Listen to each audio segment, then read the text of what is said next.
All right, guys. So welcome back to another episode of the Forge Your Life podcast here with your host, Richard Fu from richardfu.com.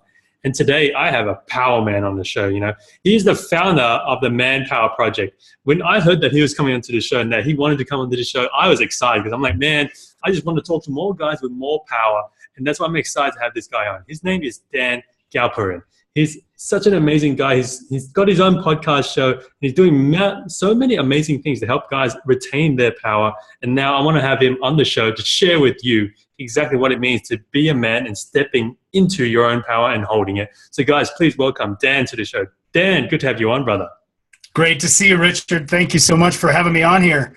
It's great to be on the show. I love your podcast. Great work you're doing with men and just, covering a lot of interesting topics. And I love the way you approach it. So it's great to be here. Man, we're both, brothers on the same path. And so Dan, as you're on this path, man, for the people who don't know about you or haven't heard about you and your work before, could you tell us a bit more about what you do and how you actually got to where you're at right now? Sure. Well, it's been a long, long journey.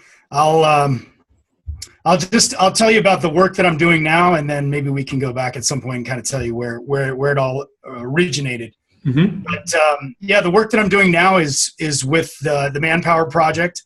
I'm helping men live their best lives by building themselves strong from the inside out.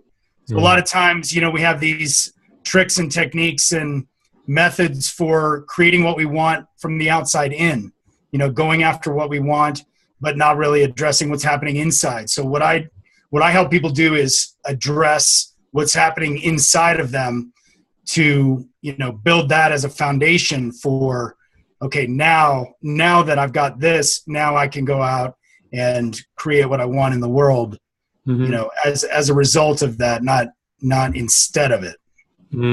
Gotcha. So, I like that. Yeah. Man. It's a huge approach and it's very different. And I think a lot of the world is shifting across to that way as well now, right?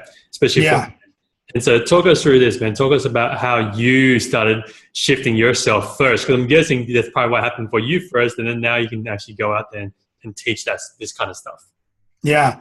Well, for me, a lot of people have sort of a rags to riches story. Well, my story started off. I was good. I was, when I was younger, I was pretty successful in a lot of areas of my life, and I didn't have terrible challenges when I was younger. But as I got older, I started to see that the way that I was operating in the world was kind of a shallowly based approach to what I was doing. It was a lot of ego-based approach to the world and the way that I, related to people and the way that I saw my life. And so through the process of growth, it's been a huge, long journey process. I remember back in college, I read a book by Anthony Robbins, and then I was like, okay, there's something else here that I'm not seeing. And that began my journey where, I started this journey of self-exploration and, learning all about myself and about the world. And so I'm, just reading and doing experiential things that helped to crack open the sort of egoic identity that I had and help me to become more authentic and more real as time's gone on. So. And so for the listeners here, Dan, when you're talking about you're interacting, you're very ego-based. Could you give some examples of that for someone who's not sure if they are being, living by the ego or not? Sure. Well, back in the day, as a younger guy, I was young, good looking guy and getting girls was not too tough for me. But because of that, I was kind of seeing what could I get from this? So what can I get out of, this situation? How can I use this situation for my advantage? And so I would say, if you're not sure if it's an ego-based approach or a, more, holistic approach, I guess if you're asking the question, what can I get? Most likely that's an ego, that's sort of coming from ego. And if you're asking the question, what can I give? Then that's coming from, the true authentic nature of who you really are. I love that difference, man. I love that, you put it down so simply. It's, so often in this world is always about how can I get this, right? Or what can I get from it? But then when you flip it, then it's no longer about, you.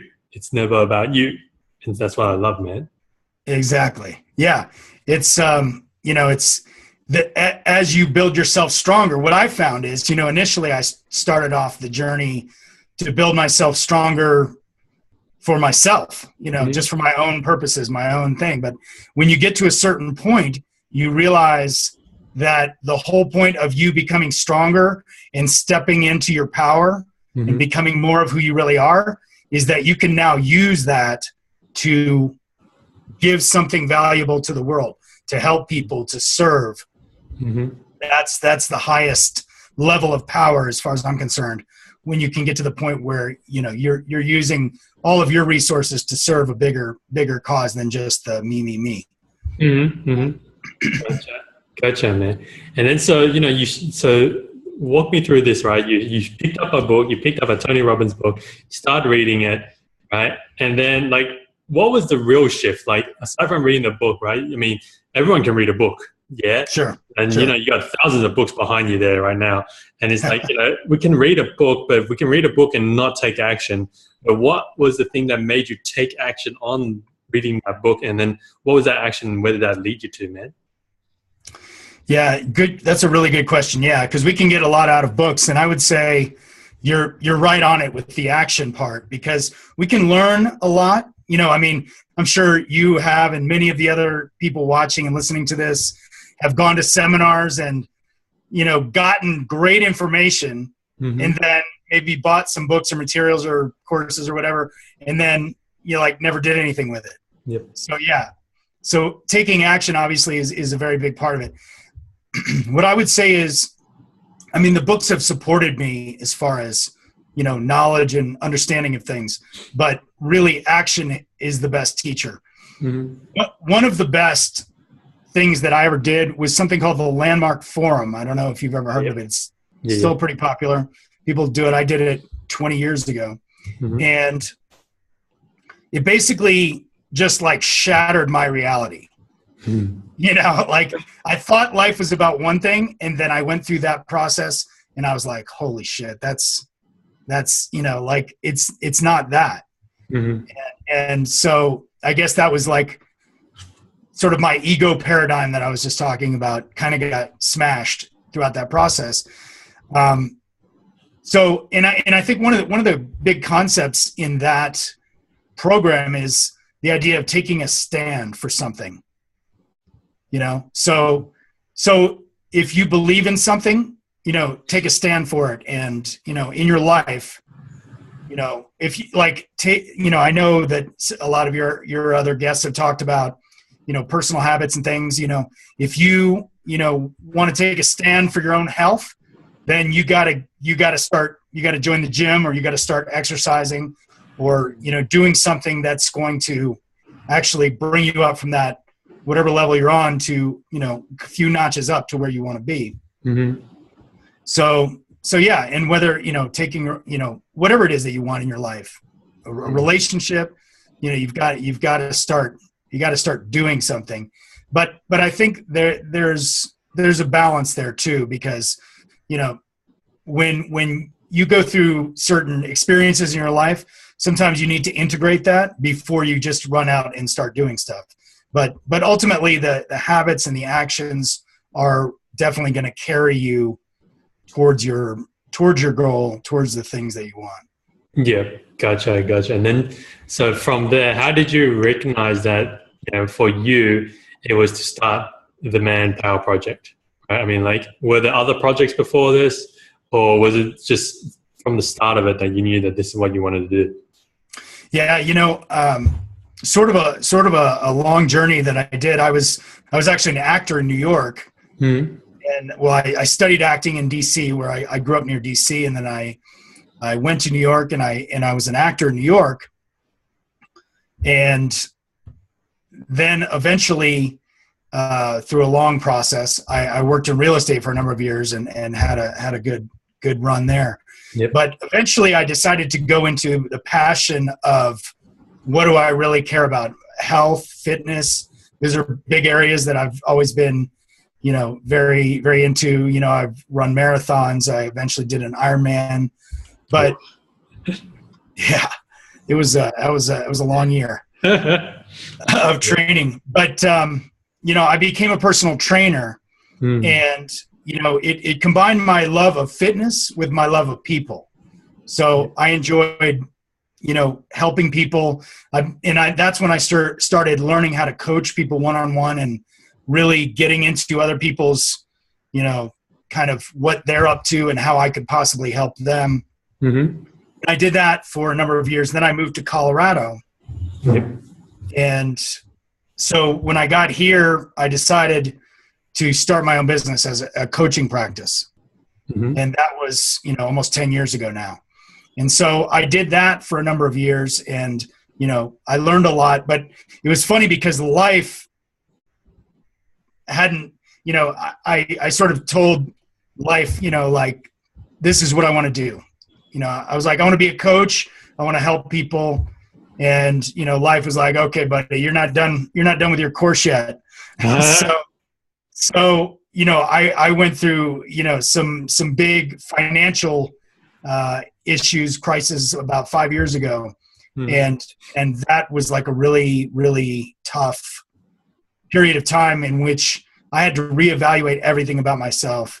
And when I got through that, I decided that, this is what I want to do. This is what I'm most passionate about, is about helping people. And then I decided that doing it with men and helping them to live their best lives, because the way I see it, men are sort of the bedrock of our society, whether we like it or not. Sorry, ladies, if you don't like that, but what as go men, there goes society in a sense, right?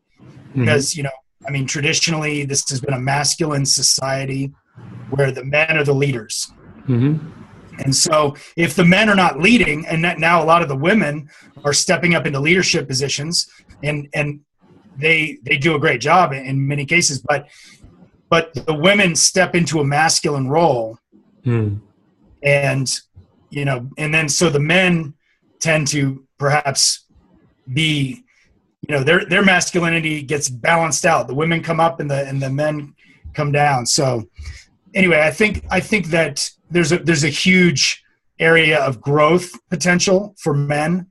Mm-hmm. So that's the area that I've chosen to, really help men develop. And as a man, it's easier for me to relate to men. So, this has been the journey that I've been on. So that allows me to help, coach and guide other men. Nice, man. Nice. And, Dan, you mentioned a part here where I'm really intrigued here, right? This is something that always intrigues me as a coach. And, I hope it's all right that we talk about this. Is like, you're saying that you went through those financial problems, right? Mm-hmm. And you've been a coach for over 10 years, right? And walk us through this, right? As a coach, right? How easy is it, or how hard is it when you're going through these problems with your own life, and then you're there trying to coach other people? Maybe some of them, maybe about finances, right? Yeah. And how difficult was it for you to be as authentic and as real as you can be when you're facing some massive personal financial challenges, man? I mean, what was going through for you, and how did you get through that, man? Yeah, well, that's a great question. Yeah, I stopped my coaching practice, around the time when things started really, going sideways for us. But yeah, no, that's a great question, because, as coaches, first of all, we wouldn't be coaches if we hadn't been through a lot of shit, right? I mean, if we hadn't gone through a journey ourselves, what would make us qualified as coaches? So, having had that experience, now when I work with people and they're telling me, I'm having these financial worries, or I'm, this is what I'm working on, I can relate to it. I say, listen, I've been there. And so it gives me a deeper level of empathy for different things. So I'd say, you just use your life experience. And the fact is, as a good coach, like I could coach anybody in the world. I don't care who it is, because you don't necessarily have to be an expert in that particular field in order for you to be able to coach them to be better at what they are. Because we all have the same basic desires, challenges, different gradations and variations on these different challenges, but on, different levels. A guy like Richard Branson, he's, you look at his life and you think that guy's got it figured out. And in many, arenas of his life, he does have it figured out. But I can guarantee you that there are some challenges he is facing in his life that, with some good coaching, would help him to maneuver through that situation with more ease and more confidence and more clarity. So we don't necessarily, as coaches, we don't always have to be, 2 steps ahead of the client. I mean, in certain respects, it's helpful, and certainly having that life experience is essential to having a frame of reference, at least in my experience.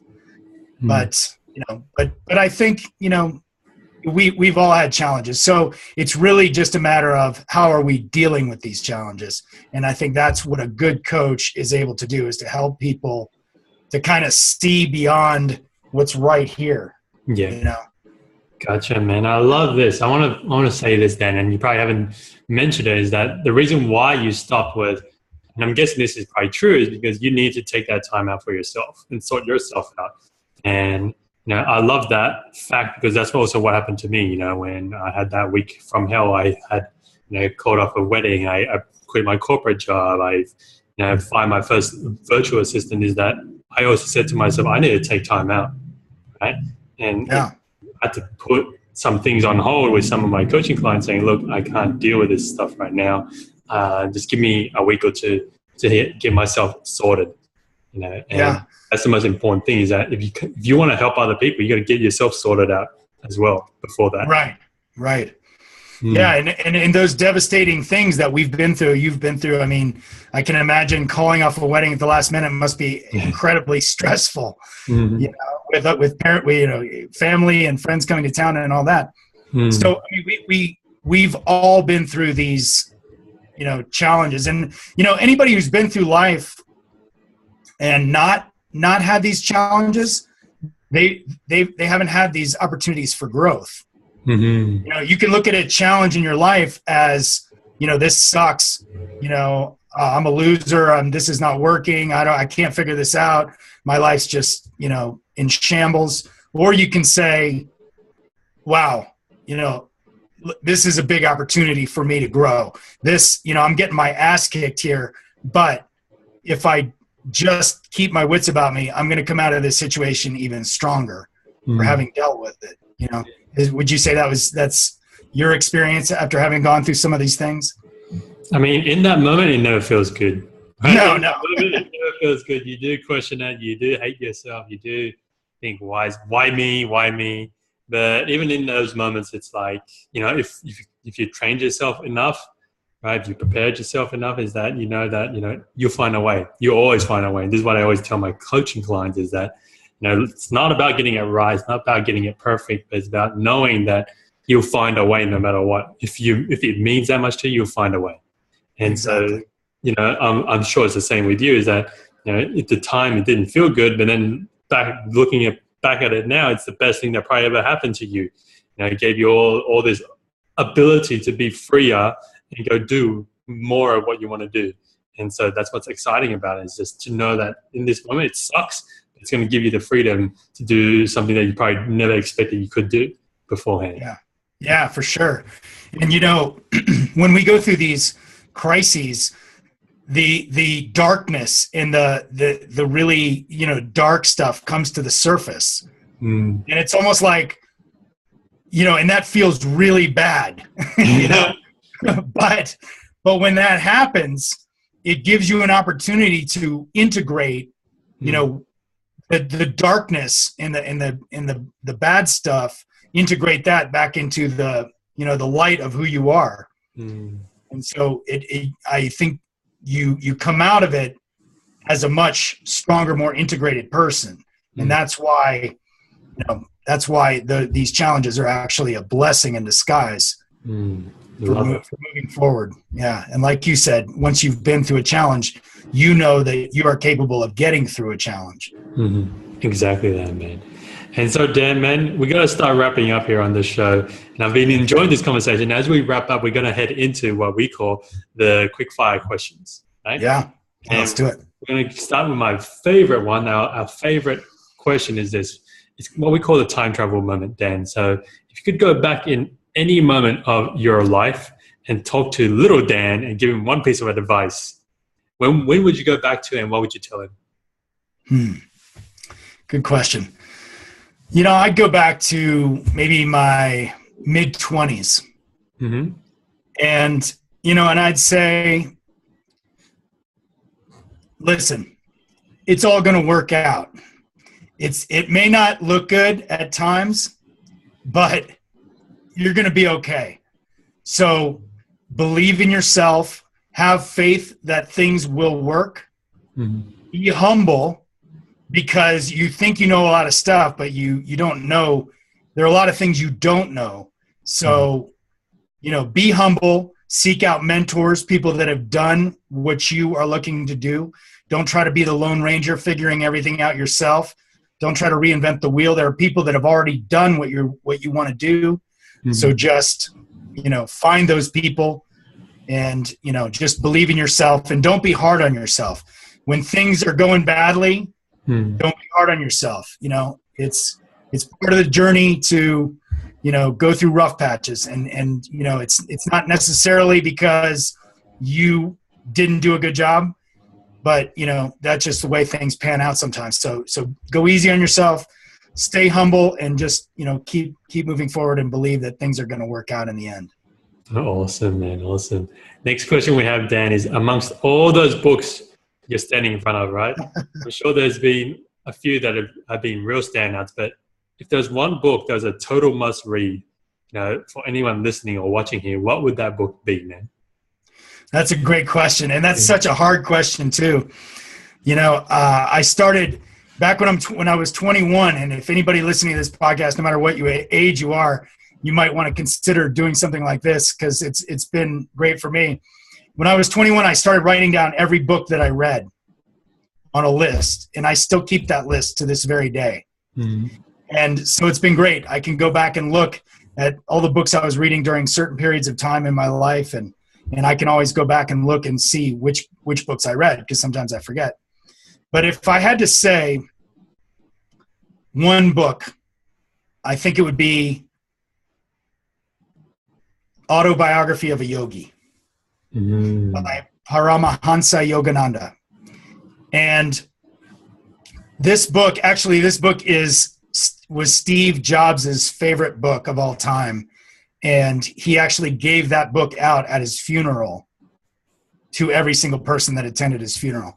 And that had a huge impact on him. But when I read that book, it just blew me away. George Harrison also loved that book. Anyway, that book it's about this young man from India who is seeking spiritual life, seeking God, seeking a guru who can teach him about spirituality. And it's about his whole journey of going deep inside himself and learning what is most important, and and then going out and serving the world, like we talked about, taking what he had gotten from his experiences and going out and serving the world. And not only that, I mean, there are just some incredible stories in that book about like these miraculous things that you can't even believe. Yeah. I won't spoil it for you. Yeah. For the listeners, people watching, to go back if they want to read this book, but some incredible stories. It's almost impossible if you have any type of spiritual, inclination, if you read this book, that it would not have an effect on you. And some of the things that he talks about in that book are just blows your mind. So, and you can't really look at the world the same way again after having read that book. So I would go with Autobiography of a Yogi. Awesome. We'll add that into the show notes, man. Next question I have, man, for you is an exciting one for me and for the men who are listening here is that, Dan, the reason why you started the Manpower Project was because I'm guessing you felt like there was a gap from where the world needs men to be at and where men are actually showing up at. And so in today's modern world, I believe this gap exists. And I want to know from you, what do you think is the one thing more men should be doing to bridge this gap, to show up with where the modern world needs us to show up at? Yeah, that's a great question, a very important question. And I think as far as I'm concerned, the biggest part of that answer is men being comfortable being themselves, trusting in who they are. A lot of times we look at other people that we admire, like Tony Robbins or Tim Ferriss or Richard Branson or these guys, and we think, oh, they're God and I'm nobody. And the fact is, they all started somewhere. Tony Robbins lived in his car when he was 17. He had some incredible story about how he had a massive journey. But anyway, my point is that we each and every one of us have something incredible within ourselves that we need to cultivate and show up with and use that in the world. But I think a lot of times we compare ourselves to other people. And so when we look at ourselves, we think, oh, I'm different from that person who's successful. And then we try to be like somebody else. But the truth is, if we can just embrace who we are, if we can just mine that gold within us that's right there, but we just have to dig for it, that's the true gift of our living an amazing life and also being that influencer and that giving that impact to the world. So don't be afraid of who you are. You're, like, I wish I had hair, but I don't. So that's who I am. You know what I mean? It doesn't matter. We all have our quirks. We all have our physical, mental, emotional, spiritual, differences, but just embrace that. Embrace whoever you are. Whoever you are is the best thing that you can be. Don't ever try to be like somebody else. So I think having the courage to be yourself, that's the number one thing I think that's missing. Love it, man. I love it. Beautiful, man. And the next question I have here for you, Dan, is, you talk about men and power, and what does a man in his true power look like? How would you describe that? I'd say it's a man who's not afraid to be himself, who has the courage to be himself. And it's somebody who's not afraid to, play on all ends of the spectrum. You just because, the old saying, a foolish consistency is the hobgoblin of little minds. We have the ability to be so much more. So I think a man embracing his true power is embracing all aspects of himself. You can be a warrior at one time. You can be, I'll even go so far as to say, masculine power and feminine power. You can embrace all ends of the spectrum, as in masculine power is the hunter, the warrior. Feminine power is like just sitting back and attracting and allowing things to happen. You can use all different aspects of your being in order to whatever, in whatever way that you need to move through the world. So, excuse me. So, yeah, I would say just embrace all aspects of yourself, and don't be afraid of any part of yourself, because it's all your big toolbox for, the magical creation that is you. Beautiful, man. Love it. I love it. And the final question I have here for you, Dan, is, if you had 30 seconds left to live and you're surrounded by your family, your friends, the people you've made an impact to, your coaching clients, what would you tell them, man? What would be your parting words? I'd say ultimately love is the most important thing in the world. And when I say love, it's about being loving to yourself, being loving to other people, being respectful at a deep level, caring for people, caring for yourself, caring for others, and just, be that full expression of who you are, and because who you are is love, as far as I've discovered.